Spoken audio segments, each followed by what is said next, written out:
core called UIB. And the purpose today really isn't about AIoT. The purpose is more of a challenge. And for the students on the call, thank you for joining. You're probably used to being given homework assignments and being told what to do. I have to tell you, in the working world, it's not all that different. But the world right now, as you probably know, being sheltered at home, has changed quite dramatically and potentially quite permanently. So everything you do in terms of using technology to change the world is more important now than ever. So really, what I'm going to do is I'm going to talk for a few minutes about conversational IoT. I'm then going to go and open it up to questions so that everyone can really understand what it is we're talking about. And then comes the fun part. We're actually going to apply it. And I'm going to challenge everyone who's joining today to think up, what are the use cases? How can you change the world with this technology, whether you're already familiar with it or you're hearing about it for the first time? Because it's those fresh ideas, fresh perspectives that really help us to drive change. So up front, a quick housekeeping rule. I want you to tweet about this online. We have a hashtag for the session called BTS Talks AIoT. So whether you're on a Twitter or another network, and there's a logic there, it's not just self-promotion. I am a marketing person, so we're good at that. But it's more to the point that the research has shown that when participants are asked to live tweet or live post, it forces them to think through, what is it I just heard? What does that mean? And how do I explain that to someone else? And it's a great that if you can't clearly understand something, it tees up time for a question. So let us get started. What are we here for today? Two simple objectives. We want to understand conversational IoT, and that's artificial intelligence plus Internet of Things, and we'll get into that in more detail. So we're going to go through, what is it? And again, think of this. If there's a joke, a bad joke, that if you really understand something, you can explain it to someone else. You can teach it to someone else. So if you can turn around and explain this to your roommate, to your friends, oh, this is what conversational IoT is, AIoT is, that means that you've got it. Next, we're going to look at what is driving the global need for it. Why is there this sense of urgency? What is behind the drive for this, and why is this what we're talking about right now? We'll look at who's already using it, different vertical industries, different geographies, different use cases, to give a context. Also, what are the results from using it? If you are an organization, whether you're for-profit, nonprofit, government authority, what do you get from implementing, from executing solutions with this technology? And what I find most interesting, and what I have been dealing with night and day for the past few weeks, is how can it help to combat COVID-19? We have an unprecedented situation. That means an unprecedented opportunity to use technologies to be part of that solution. So part one, understand what it is. Part two, and arguably the more fun part, is to generate your own use cases for conversational IoT. So this is optional. I'm not allowed to give you binding homework assignments, but I would love nothing more than at the end of this hour, you turn around and you gather up the smartest people you know, and the caveat that if you are a technical person, to please be sure to include a financial person and a marketing person. If you happen to be a sales and marketing oriented person, you need someone to run the numbers and you need someone to manage the technology. So diversity is good.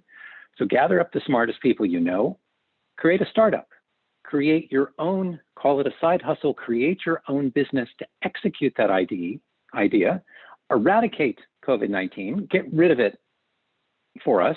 It's really not doing anyone any good right now. Once you've done that, you'll build a sense of confidence. So then eliminate climate change. We could argue that's probably next on the list. Once you've got climate change worked out, identify and resolve the next big global problem. So I can't see your faces. I can't tell who's smirking and who's not. But really the solution to the world's biggest problems are going to be the combination of artificial intelligence and human intelligence. We've all seen the science fiction, you know, our robot overlords are going to take over, AI is going to take all of our jobs.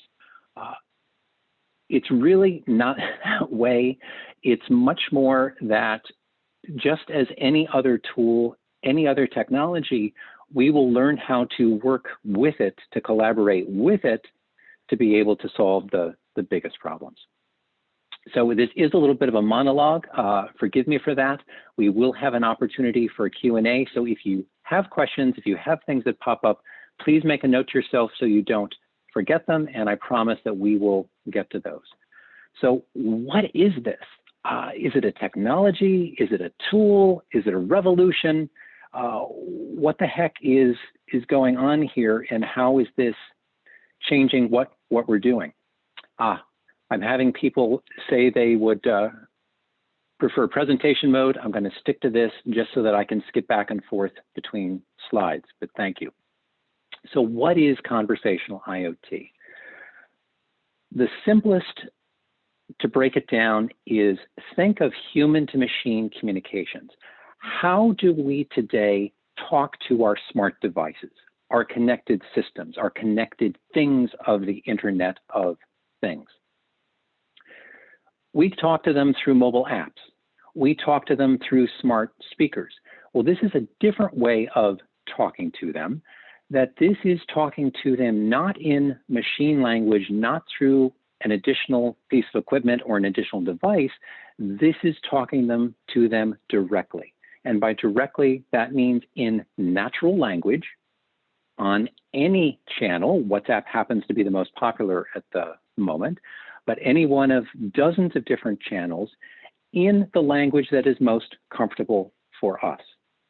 And when I'm talking to a machine, just to be clear, that is any connected device. So if you look around at a modern kitchen, it is your oven, it is your refrigerator, in your home, it's the fan, the heat, the air conditioning, all of these different things so that you can be understood by the devices, whether it's in terms of device control or so that they can give you alerts and notifications. So that is conversational IoT in a nutshell, AIoT in a nutshell, that ability to talk to machines in human language. Take half a step here and say, the focus in recent years has been that we all need to code. We all need to become developers. We all need to program. I would suggest that's really got it backwards. The technology has gotten to the point, it's not about teaching all humans to talk machine language. It's about, hey, we can now teach the machines to talk in human languages. Not about commands, but so that we can speak naturally in whatever language we choose. So why is this such a big deal? Why is there a sense of urgency? Why is this suddenly the thing that everyone is talking about? And there's several different things going on at the same time here. There's app fatigue. Take a look at your smartphone. How many apps do you have on your phone? My guess is a few. What is your tolerance for downloading a new app, for creating a new login and password?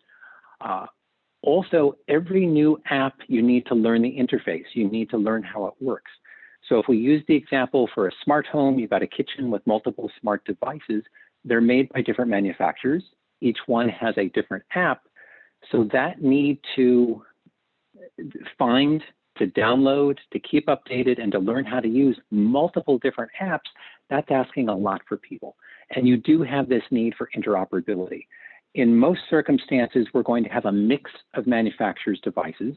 It's very rare that we would have a single ecosystem or a single manufacturer for all of the different things that we need to talk to.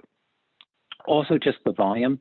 For people who have gone to trade shows or been reading the trade publications, the analysts are telling us that we are going to have billions of connected devices with trillions of human to machine interactions coming up in just the next few years.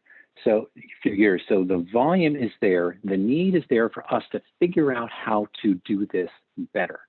And as I referenced before, we really are entering what is going to be the golden age of collaboration between artificial intelligence, AI, and human intelligence. So it's not about the robot taking my job, it's about how can I collaborate together with the robot so that there will be things that AI cannot do. How do I put my humanity into that and take full advantage of what the AI can do best? So who's using it? Who's making use of it right now today? It's easy to say everyone, but going more specifically, we're seeing telecommunications service providers using it for customer service. So you have large communications providers who have big call centers, and the very typical, okay, waiting for someone to answer the call. Well, if you can automate frequently asked questions, the easy answers, if you can move the 80% of questions that are the same and asked over and over again, you can respond instantly, meaning people can get their answer in a shorter period of time than it takes for someone to answer the phone and be able to get what they need. Again, 24/7 at any time on any channel. So if I'm on WhatsApp, I can say, hey, how do I get a new account? I have a billing issue. It makes it very, very easy for businesses to be able to expand and deal with peaks of volume, spikes of volume. And of course, in the current situation where maybe you don't have as many people being able to come to work, it really allows businesses to plan not just for the spikes, but for business continuity. Utilities, power companies, water companies, of course, consumer electronics and appliance manufacturers. It's fair to say that there are very few powered products that are being introduced today that are not smart, that are not connected to the internet. So you have the ability for device control to tell the vacuum cleaner to turn on, to check for the status, have the vacuum cleaner tell you, okay, I've cleaned the floor, I'm stuck on the stairs, the dog has attacked me. Whatever the issue is, you have this ability to communicate back and forth with all these smart appliances. We're also seeing it in prop tech and real estate. Again, we joke that the number of use cases is only limited by the customer's creativity. I've lived in tall buildings that have had laundry facilities in the basement. I wish that we had the capability to say, I need to do my wash today at 3, reserve a machine for me, pay for it so that no one else can take it. And depending on the climate, I may also need a clothes dryer, not just the washing machine. We also realize we're seeing so much creativity that an example of students, maybe you're trying to save your money and use it on other things than laundry. Well, you can get a message saying, hey, there's an open washer for the next hour. No one's using it. The price is half off. So if you have that flexibility in your schedule, just like Uber and Lyft with the surge pricing, the dynamic pricing, you can charge a little bit more for people who want to reserve something in advance or do their laundry at a certain time. You can charge less for people who are price sensitive so that you even that out. And of course, building managers love that because there's better utilization, that it's not that everyone's trying to do their laundry on the same day at the same time, but there are periods of times that are open for people. Hotels, and I should mention there's 2 sides of AIoT. There is the side that is the device side and the side that is accessing a database for information. People think of those as chatbots. So if I'm checking into a hotel, it's 3 in the morning, I'm freezing to death because the air conditioning is on too high. Instead of having to get up, find the light, find the thermostat, as an American, convert from Fahrenheit to Celsius, I'm able to pick up my phone with whatever I choose to use, voice or text, and say, hey, I'm cold, turn the AC down 2 degrees. It confirms, yep, thermostat's been turned down 2 degrees, you're good to go. E-commerce and logistics companies, we're seeing a huge demand from the Amazons of the world that they want to be able to send alerts to people to let them know where their packages are, because they're now receiving packages in different places, how to coordinate that back and forth, same with food delivery services, and of course, government authorities. Any official source of truth that wants to get out information in a broadcast system, some people like Facebook, some people like WhatsApp, so the ability to give out a single message, a single point of truth, and have that come from a credible resource is more important now than ever. So going on to the next, what are the results? Why do people do this? What's in it for the businesses and the organizations? And this may seem obvious, but it's about cost, it's about revenue, it's about customer satisfaction, and it's also, as we're based in Singapore, we're very familiar with this, it's about doing more with less people, especially the things that can be done in an automated fashion. So let me start with cost. We gave the example of a call center that instead of having a room full of people sitting by waiting for calls to come in, you can reduce that number of people and focus your live people on the complicated issues, the complicated calls. So by moving things to a chatbot, also called a cognitive assistant, you can put in the best possible answers in the tone and voice of the company. These are fully branded solutions so that if you have competing businesses, the way in which they answer the questions would be the same way they train their human staff, that they are able to answer this in a way that is on brand, on message. Of course, revenues, the opportunity to upsell. We see hotels using this, that I've booked a room, the hotel would like to upgrade you to a suite, so they send you a very personalized, customized offer based on your profile. Maybe you're a business traveler, maybe you're traveling with family, as an incentive to get you to upgrade to a suite. Everyone's happy, you've gotten the upgrade at a good price, and the hotel has made incremental revenue in a very easy manner. Also, the idea of customer satisfaction. People are impatient, maybe you've been accused of that yourself. So the ability to instantly, and we're talking less than a second, the ability to instantly answer customers' questions is a huge satisfier. You also have the ability, because some people will say, well, okay, I've pre-answered the most common questions, but what about questions that we don't have an answer for? They can be transferred to a live agent, or they can be transferred, for example, to a WhatsApp group chat so that those answers can be discussed internally and then returned back to the customer. So there's never an issue, never a risk of not being able to answer the customer's question. And of course, decrease staff requirements. Use the example for the hotel. Even in a fine luxury 5-star hotel, there are a limited number of concierge staff to help you with making reservations, information about the town, things you may want to buy locally. So if you're looking at a premium hotel, it's not feasible, it's not affordable for them to have a team of 50, 100 concierge staff working at all time. So you can take the most common questions, do them through a digital concierge, and have people, again, this is not about a mobile app, this is about the actual communication channels people are using on their phones already. So there's no additional training, there's nothing additional to download, and you can now give that 5-star luxury service to all of your hotel guests, wherever they are, whether they're staying in the hotel or not, because we know they make a margin, that's part of their revenue as well. And you don't have to hire that huge team of concierge to be able to deal with that. Next up, can it really fight COVID-19? We have an unprecedented virus. So how can this technology be used in very real time? This is not about 6-week development or 6-month development. What can be implemented quickly for this? With the virus, there are a lot of questions, and there's a lot of rumors going around.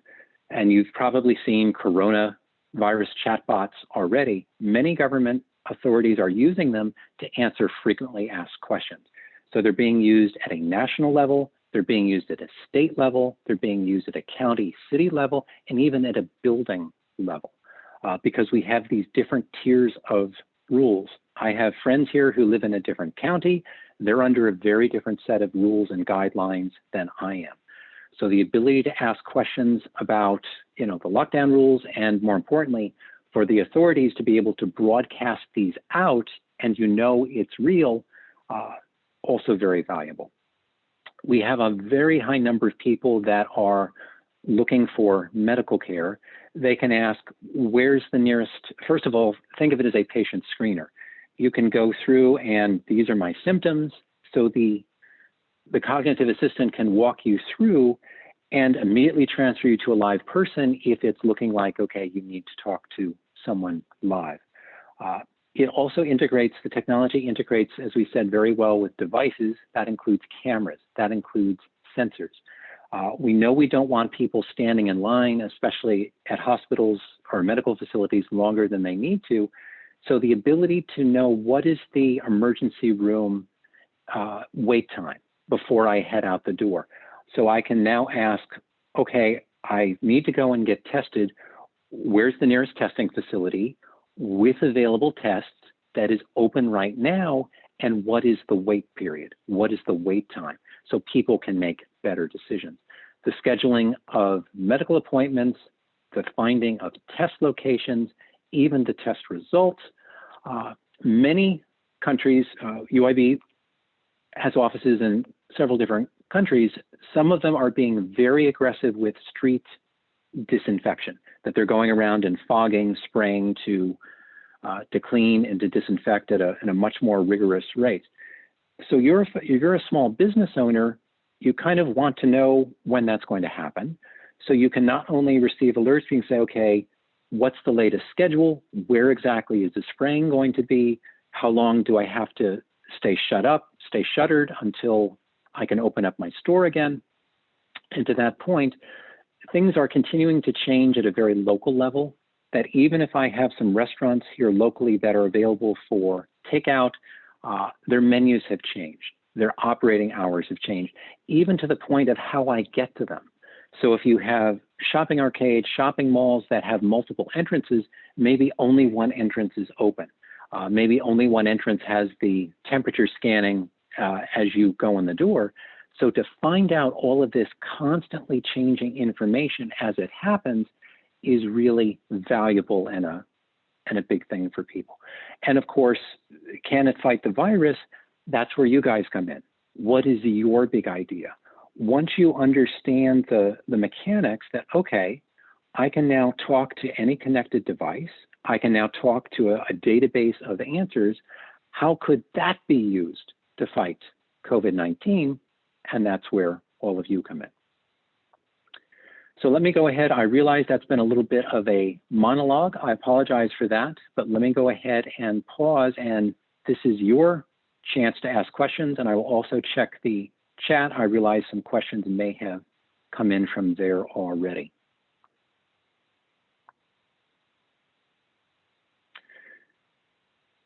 So it is open if you would like to ask questions.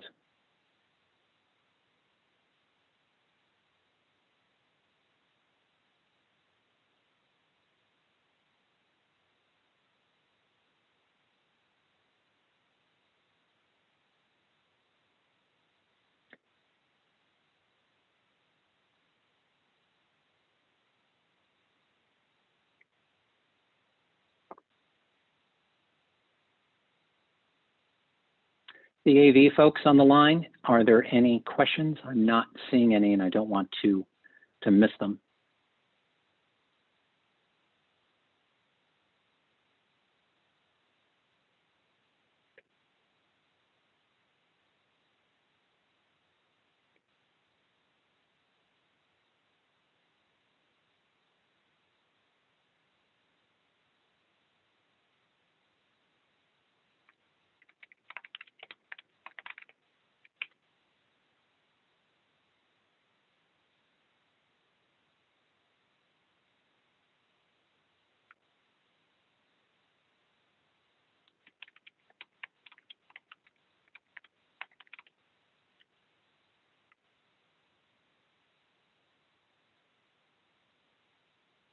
Okay, I'm not seeing any questions yet, so let me share a few more.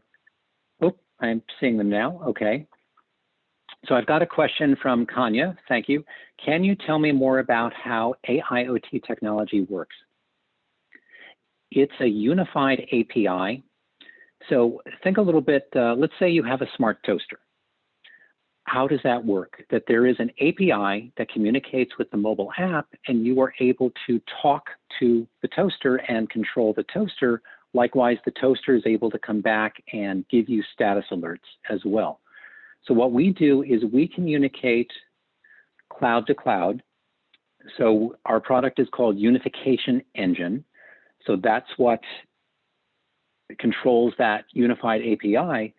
So it goes from the manufacturer's cloud to our cloud, so that when you are using natural language, the technology is able to understand that, put that into terms the machine can understand and respond. So in the example of the toaster, you can say, okay, tell me every morning at 8 a.m., what's going on. It can be triggered, tell me before the toast gets burnt, whatever level of detail you need. And I want to make sure that that is clear for people. So we have created a demo so that people can actually try it out for themselves, because some things are much better to show than to try to explain. So that is at uib.ai/smartcontact. And I will go ahead and put it in the chat so that everybody has that.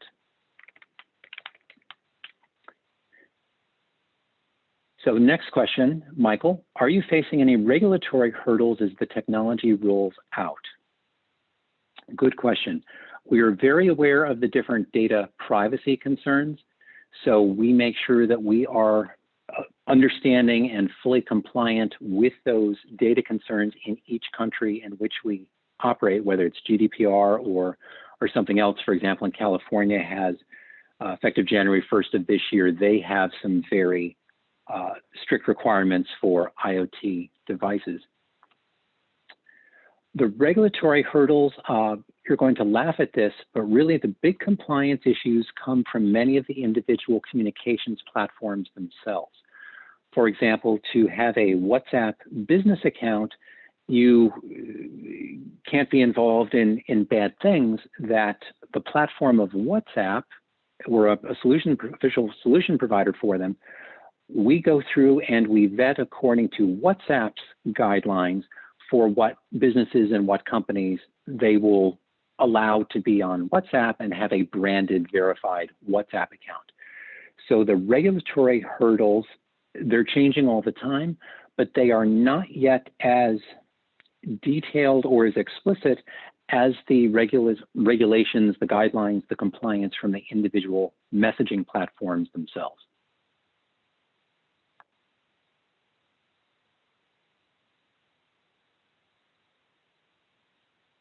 So thank you, Kanya. Thank you, Michael, for the questions. So I have a question from Maria. I see now a lot of chatbots on many websites. I see a lot of bad chatbots on websites, but I can hardly use them and get the information I need. Most of them have a highly restricted interaction, not a lot of flexibility, with many predetermined answers which are not connected with my questions. Thank you for that. We joke internally about good chatbots and bad chatbots.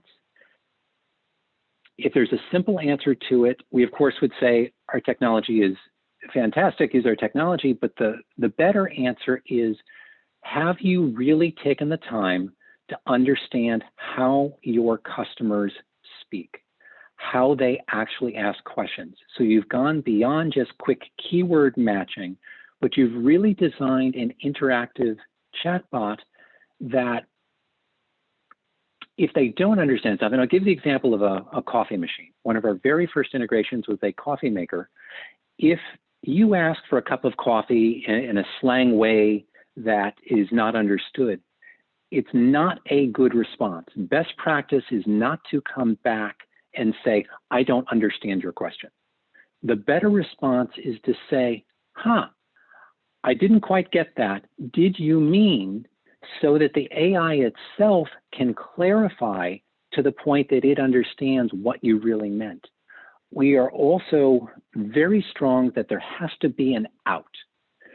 A chatbot can't be this closed loop system. You need to give people the ability to talk to a live person.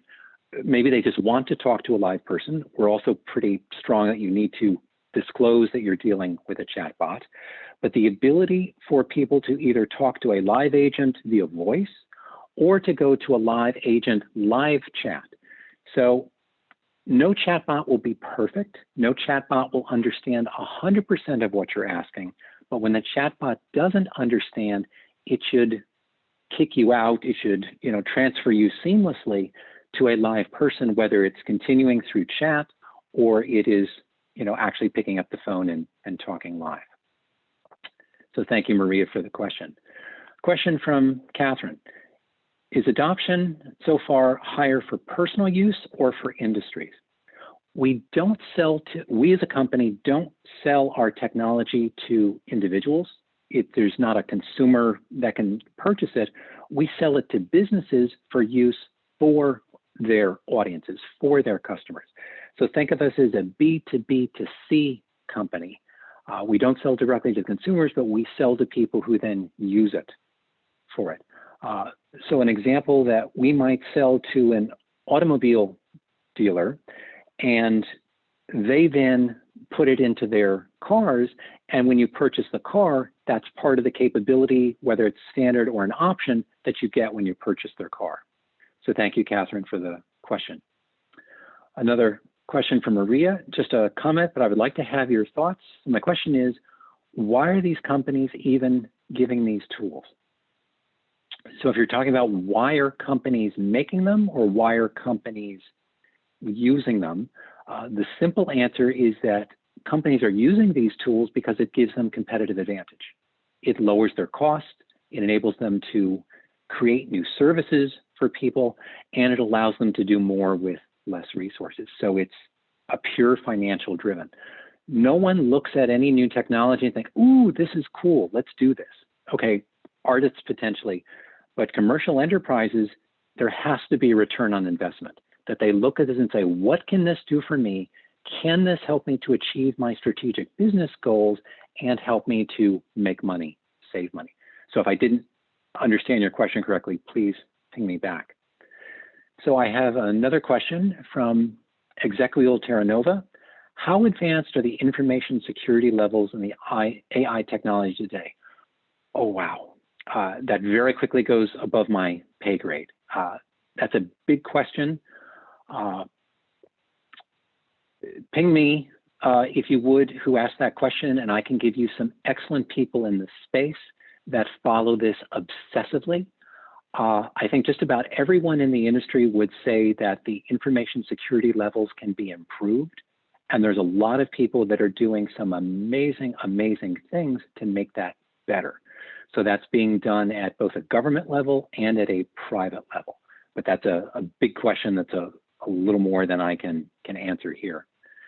So another question from Kanya, can you incorporate machine learning so that the chatbot is able to learn on its own? There are two pieces to that. There's supervised learning and there's unsupervised learning. Unsupervised learning is where the AI is able to learn on its own. Supervised learning is where you teach the chatbot, you teach the AI what it needs to know. We have focused on supervised learning. We think we get better results with that are in line with what the companies want, but you're going to see both. You'll see different people using different strategies as it makes sense to them. We feel that if you can teach, because people don't, say it this way, chatbots get smarter over time. Conversational experiences improve over time the more people use them. When you're selling this, when you're creating solutions to sell, we find that companies are rightfully impatient. They're not fans of betas. They want it to work out of the box and to work perfectly out of the box, because if it's not a good experience, as many people said, a lot of website chatbots are not a very positive experience. You're not going to think well of the company. They're not going to complete the sale. You may not even go back to the company. So we focus on supervised learning. So do you have a good example, a chatbot which is working properly? Yes, I have an excellent example. Do, DU. Do is a telecommunications service provider out of the United Arab Emirates. They have a chatbot by the name of Blue, B-L-U, which is available on WhatsApp and Facebook Messenger, and it works very well. Much of that is to the company's own efforts, that they had a very good understanding of what are the questions that their customers ask. They've been in business a long time. They've done extensive documentation. So when we worked with them, it was binders and binders and binders of the questions. And I'll give you a secret. that isn't so much a secret as a pro tip. When you're developing a conversational experience, don't think of it so much as the question. You know, what's the temperature on my air conditioner? Think of it in terms of you have a starter question and you have variants. What are all the different ways you can ask that same question? So many cases where you have a bad experience, a bad conversational experience, a bad chatbot, it's because someone did not put in enough variants, because it takes some time, takes some skill, so that when you're creating each question, are you putting in 5 variants, 10, 20, 50? The more variants you put in, the better the chatbot will work. So I see a question from Lannon. In terms of AIoT, how to decide if we should use cloud computing or edge computing architecture? Okay, and what has been your most important challenge and has it been solved with AIoT? Multiple questions there. Let me answer the first one. And this may sound like a marketing cheat from a non-technical person. The customer is always right. If the customer wants the solution to be on the cloud, in the cloud, the solution is in the cloud. If the customer wants the solution to be on-premise, it's on-premise.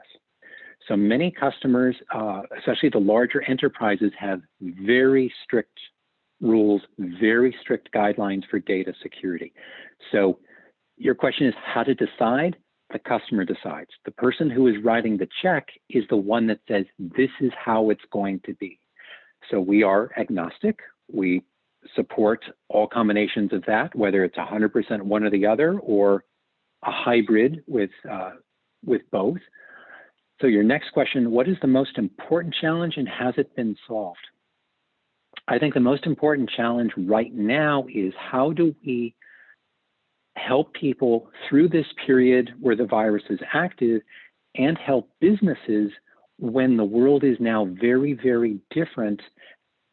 Hopefully this will end sooner than later, but at some point it will peak and go on. We have a different business economy. We have a different world at that point. One example you've probably seen is the number of people who are working from home. Companies that never had telecommuting or work from home policies before, now everybody is working from home. Conversational AIoT can be part of that solution, whether it's people management, task assignment. We think the biggest challenge is going to be getting through the pandemic and then helping businesses to stay open, to survive and regain their footing with very different sets of customer behaviors and a very different environment for the next period of time. So I see a question from Michael. How much data is UIB able to collect from your clients' business cases? How are your relationships typically set up from a data sharing perspective? Thank you for the question, Michael. I'm glad you asked it.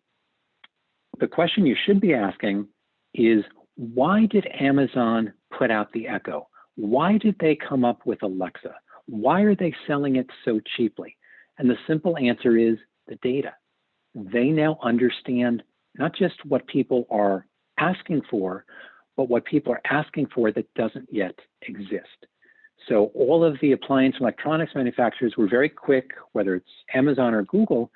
If I am, pick a company, if I am Panasonic, and because it's the thing and relatively simple to do, I've now enabled all of my home appliances able to be controlled with Alexa, with Amazon Echo. Who gets that data? And mine just woke up. Who gets that data is not Panasonic. They can't even pay Amazon for that data. Who gets that data is Amazon. So they have the insights. They have those wonderful transformational insights that come from the conversational data and analytics that enable them to roll out new products and make better business decisions. So many people will come to us, they like the device control, they like the other arguments, they agree with them, but they really want the data because it can allow product companies to become subscription service companies. We were working with a lawnmower company in Europe, and as we were discussing with them, they had traditionally thought of themselves as a company that made motors and blades, and very, very good at it, very successful company. But now they can, with sensors and cameras and changes in technology, they can now have robot lawnmowers. So you're not paying for the lawnmower, you're paying for a device that mows your lawn once a week, that looks at the health of your turf, that looks at the health of the dirt, of the grass itself, and recommends the most appropriate combination of organic, nutrients. Think back to a couple of years ago, L'Oreal introduced the first smart hairbrush. Everybody laughed at that at the Consumer Electronics Show in Las Vegas. Oh, isn't that funny? A $200 hairbrush. How stupid can they be? How smart can they be? That they're in the business of selling goop. They're in the business of selling shampoos and conditioners and all these other things. Well, now you're having people pay for a hairbrush that will tell them exactly what combination of L'Oreal products they need for healthier, shinier hair. So you not only sell this device, which is new revenue, but you also lock people into your brand to these new subscription plans. So very clever. So make sure I answered your question. So the data belongs to the customer. The person who is writing the check, they get the data, and of course they observe whatever local, because the data, as you're well aware, the laws are very different in different parts of the world and in different countries and even in different states in the US. So they need to follow, and of course that means we need to follow all of the local regulations, but the company gets the data. And again, this is opt-in permission. Not all of us read the terms and conditions when we sign that little tick box or check box, but the companies then have that data. Any other questions? I think I answered the ones that were on the screen, but I wanted to make sure that everyone had a chance to ask questions who had them.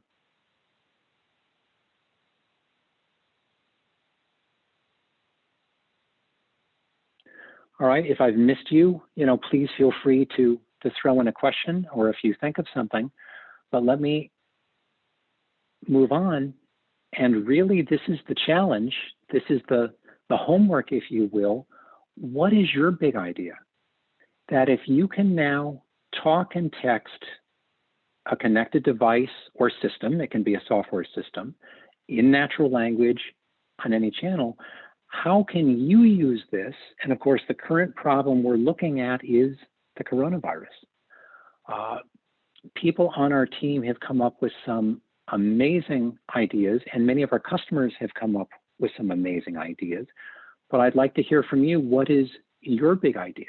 How could you use this to help people through this period of quarantine, to help businesses to connect to their customers, to talk to their customers so they can stay in business, past the end of the virus?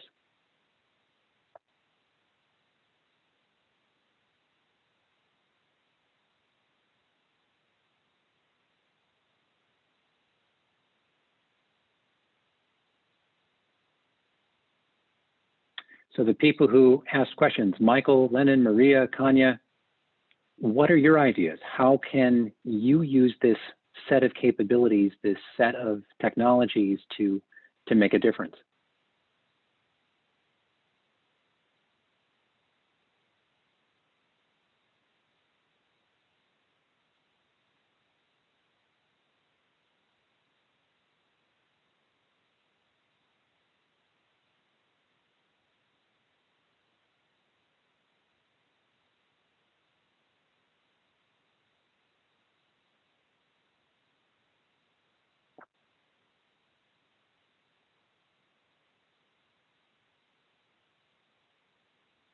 Malta, Simone, anything you would like to suggest? What are your big ideas for the use case? I know we've got a lot of creative people on the call.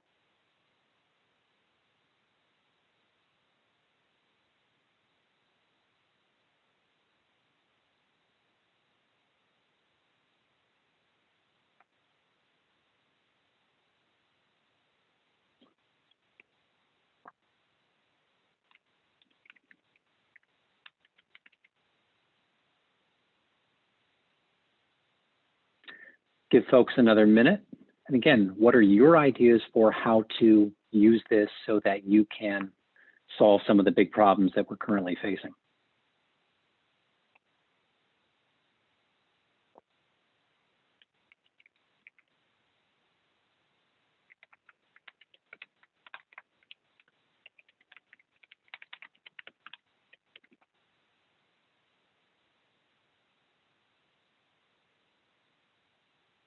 All right, I'll give people another minute if there's anything you want to share. If not, we will move on.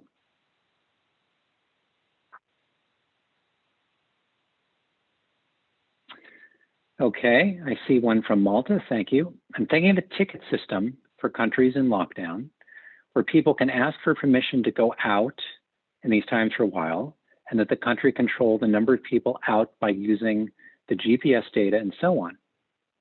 I think that's a very good idea.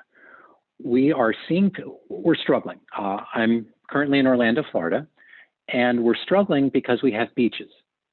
And people are desperate to get outside. They're desperate to get out and walk and run and swim, but there's no way to manage that. So Malta, your idea, you could say, okay, we can support a limited capacity. We don't want thousands of people to be on the beaches at the same time, but people could put in a request, say, okay, from 3 to 4 this afternoon, head out, and they can control how many people go to the beach and even where on the beach they go, so that people can still go outside, not feel like they are imprisoned or stuck inside, but able to manage that. So thank you. That's actually a good one. And that idea is being used by a number of retail establishments where they can only, for example, at a big grocery store here, traditionally would have what seems like hundreds of people in the store at a time. They're not legally allowed to do that anymore. So they're looking at the technology for counting, because it's very difficult for them to count how many people are in the store, who's left the store. So you hook up conversational AIoT to a smart camera, a single inexpensive smart camera at the door. The camera can tell you how many people are in the store and automatically figure out how many people have left the store, so you can get as many people in as possible. So Michael, I believe working closely with government institutions is important here. For example, a centralized database of building occupancy rates generated from smart devices could be used to inform you via text, which is the best supermarket or playground to go to. I agree with that. It can tell me capacity, also the idea of how long the queue is. If I'm a senior, maybe I really don't want to go out because I'm in a higher risk group, but I need to shop for my food. So the ability for someone to find out not just how crowded the store is, but how long the queue is, and the technology can proactively message that person. So if I'm sitting here at home all day, I don't care if I go to the store at 8 o'clock or 2 o'clock. Now the system can notify me to say, hey, there's no line now. Why don't you go to the store now? That would be very, very useful. So I'm seeing some other ideas. And what we can do is we can capture all of these so people can see everyone's ideas if we're not able to get all of them here. So Maria, I would imagine some interactive or live news available on the web and on the devices at any time without any bond-specific apps. Agreed. Also, the idea that news doesn't have to be scheduled. If there's certain things you care about, for example, you may care about your specific neighborhood or city block more than others. So the news can be very targeted to where you are. So the phone allows you to say, here's my location. What are the developments? What do I need to know that's happening right around me? Okay, I see one from Katherine. I live close to a supermarket and I see all day a big line for people to get in, including a lot of elderly. Would be nice to have an application that has sensors to know the capacity. Okay, we shared that one. One from Lannon. The idea of monitoring vital signs, yes. We're seeing a lot of health providers for seniors, for elderly people who live alone, to allow, whether it's the family member, the doctor, the caretaker, that it can tell if I've fallen and summon help. It can take my temperature on a regular basis. It can even look at what I'm eating and what I'm putting out in the the restroom, we've seen a number of smart toilets that are able to continually analyze, and if something is not right, if something's not looking well, it can alert the person's doctor, the caregiver, and of course the family members. I'm seeing an idea from Maria, which can become a live community chat or communication tool between citizens, but also directly with the government. Yes.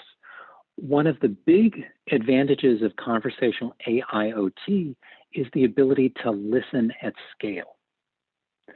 So we tend to think of it as being a broadcast service that I can, shout out to everyone and understand, get my message out, but then I can listen for the responses through AI to say, okay, what responses are simple, people just acknowledging what they've heard, and what responses are someone who needs help, someone who needs me to do something. So absolutely on that. From Kanya, a way for family members to communicate with their elderly relatives and their health devices to make sure they're taking their medicine. Smart pill containers are a huge use case for this. Also, to your point, following health precautions, let's say you test positive, or you have any type of procedure or operation, or you have a new illness, there's typically a care note that you're stressed, you're not fully feeling well, so you don't really get it. So this has the ability to remind people in an appropriate manner, have you taken your pills? Have you drunk enough fluids? Whatever it is you're supposed to do post-surgery, post-test results, they can walk you through. So I love your idea that the chatbot can contact the person every day, listen to their stories, which is important, and report back to the family members who can then intervene as needed. And I see another one from Maria. Anyone can send live info to all other citizens to inform about specific situations. Same should be done with appropriate filter. We know there's a lot of bored teenagers hanging out that would love to yank people's chains. So yes, anyone can report an issue, anyone can, and that can include a photo, that can include video, that can include, hey, something's not good, something's going on. That can be vetted by an appropriate government authority for then, meaning it may not be shared as is, it may be pooled with other reports that are coming in so that they can very quickly send out a live message. Thank you for all of the ideas, and I see one more. We covered that. And again, if there's anything I've missed, please feel free to contact me directly. It's Ken, Ken.Herron, Herron, at uib.ai, and I welcome all of these ideas. And I was serious that each one of the people on this call can create a business to pursue your idea. These really are things that people can do with just a couple of smart people. So government AI to diagnose the first symptoms of a disease without people having to go to the hospital and get the health system to collapse. Yes, we're seeing a lot of interest in using this for pre-screening for help because we all become hypochondriacs. We all think we've got it. So if you're coughing a little bit one day to help you through the steps and reassure. Also, the system can have alerts if a lot of people are, yes, exactly. That people, if you're having a lot of people with alerts or having new symptoms in a particular cluster or area, that can let you know what needs to be done. So thank you for the questions. Thank you for the ideas. Before everyone logs off and gets on with their day, I would like to share a video with people. And I have included the link in case there are any issues, but I just wanted to show you what this can do, because it's often better to show than to tell.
So thank you, everyone. I really appreciate everyone's time today.